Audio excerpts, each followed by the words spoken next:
Hi guys, it's Ed. Welcome back to Warthog Defense. After the battle for Avdiivka ended with the Ukrainian withdrawal from the town, the battle is now continuing on the outskirts, where Russians are trying to advance. However, all their efforts are futile, as Russian forces are again massacred.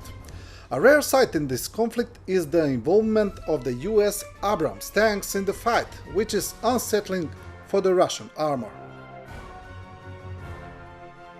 US-supplied Abrams tank of the Ukrainian 47th Mechanized Brigade destroys Russian invaders in Avdiivka direction.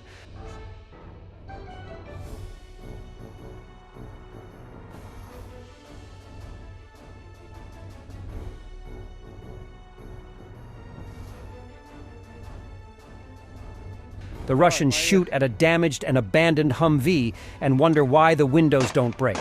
Давай, поехали.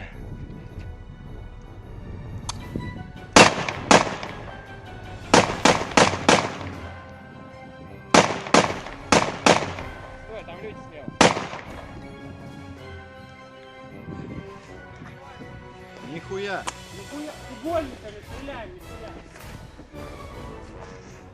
Ну, бля, ебать там стекло-то.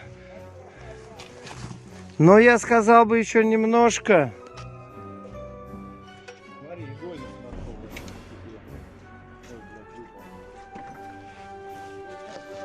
New warning. Transnistria may organize a referendum on annexation to Russia to support Russian hybrid operation against Moldova.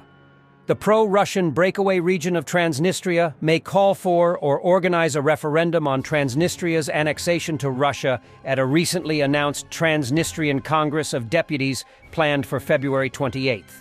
The pretext for such a call would be the purported need to protect Russian citizens and compatriots in Transnistria from threats from Moldova or NATO or both. Russian President Vladimir Putin could, in the most dangerous course of action, declare Russia's annexation of Transnistria during his planned address to the Russian Federal Assembly on February 29th, although that appears unlikely. Putin will more likely welcome whatever action the Transnistrian Congress of Deputies takes and offer observations on the situation. The Kremlin is already threatening NATO's allies and partners in Europe. And if Putin gets away with it, then where will it end? Мы, безусловно, используем все имеющиеся в нашем распоряжении средства. Это не блеф. Граница России нигде не заканчивается. Западные территории нынешней Польши – это подарок Сталина полякам. По сути, Молдавия готова научить следующей жертвы в развязанной Западом гибридной войне против России.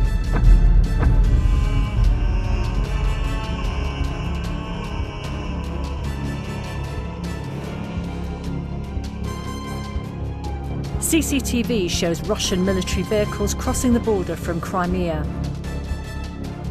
Мир будет тогда, когда мы достигнем своих целей, о которых вы сказали. Теперь вернемся к этим целям. Они не меняются. Balls of steel. A M113 APC of the 63rd Mechanized Brigade evacuates soldiers under Russian fire near Yampolivka, west of Kreminna.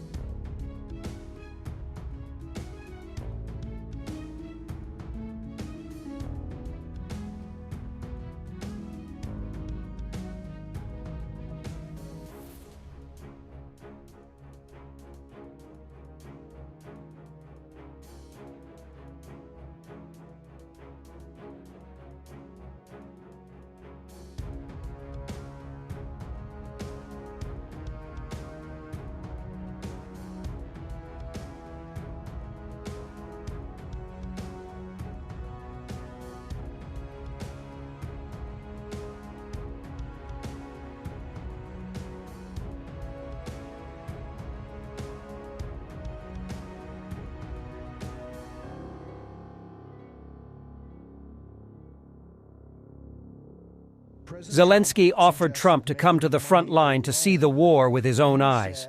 He expressed his readiness to go to the front line with Trump and offered him the opportunity to talk to ordinary Ukrainians. Zelensky is confident that after such an experience, Trump will change his opinion on the war. President Trump suggested making the money a loan You said in Munich you'd like to invite President Trump to the front lines. If Trump, Mr. Trump, if he will come, I'm ready even to go with him to the front line. If he was here, like we are, yeah, what would you tell him? But I think his eyes, first of all, his eyes, ears. I can hear it. Yes, will tell him what's going on. First of all, why I said please come. I'm happy to see all the candidates and all the people who are decision makers or can support, not to be against, just to understand what the war in Ukraine means. Who opened this war, who began it, and what's going on, what's around. What brilliant Ukraine we had. We have beautiful country, but in the war, it's another picture, another lives. I suggest him just to come. I'm ready to go with him. Maybe he wants alone, without me. It doesn't matter for me. Come, see people, just to speak them on the streets. Because you don't know how he's going to solve it in 24, 48 hours. I can't understand how it can be. He can solve this problem, this tragedy with me. Yes. Of course, I will explain everything, and he will explain what his thoughts. Maybe he has some ideas. I don't know, but he will see what's going on, and after that, I think he will change his mind and will understand that there is no two sides of this war. There is only one enemy, and this is the position of Putin. All Ukrainians are waiting for the day when the first Ukrainian F-16s appear in our skies and strengthen the defense of our cities and communities, as well as the capabilities of Ukraine's defense forces. While our pilots and personnel continue their training, I thank the F-16 coalition for bringing this day closer, says Ukrainian President Volodymyr Zelensky.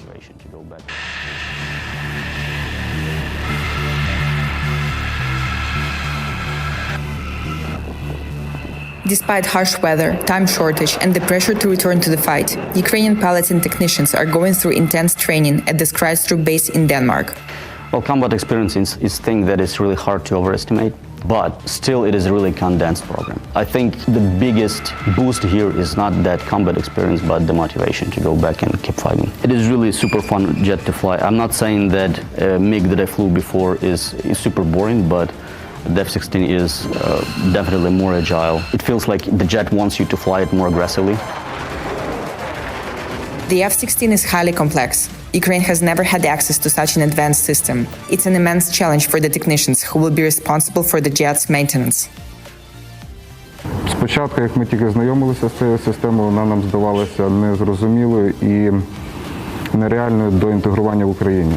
Але зараз я розумію, що це дуже спрощує роботу, економить час. Це дійсно варто того, щоб ми просувалися вперед. Якщо ми хочемо розвиватися як країна, як структура в повітряних силах, ми повинні черпати цей досвід в різних країнах, які вже давно переступили цей етап. For Ukraine, the F-16 is crucial, especially now, as Russia is intensifying its attacks. With the F-16, the pilots will keep enemy aviation from Ukraine's borders, minimizing the threat of glide bombs on civilians and soldiers alike. The F-16s will make Ukraine stronger, and Ukraine is grateful to the coalition for coming together to help Ukraine secure its sky. Even if we were both European countries, there's a big difference between our cultures, and I think both sides learned a lot from that and made good friendships. We are in this together. In July 2023, Ukraine and several other countries have formed the so-called F-16 coalition. The coalition is led by the United States, Denmark, and the Netherlands. Other members include Norway, the United Kingdom, Greece, Luxembourg, Canada, Poland, France, Romania, Belgium, Portugal, and Sweden. The coalition is working on the transfer of aircraft, training of pilots and maintenance personnel, and preparation of infrastructure.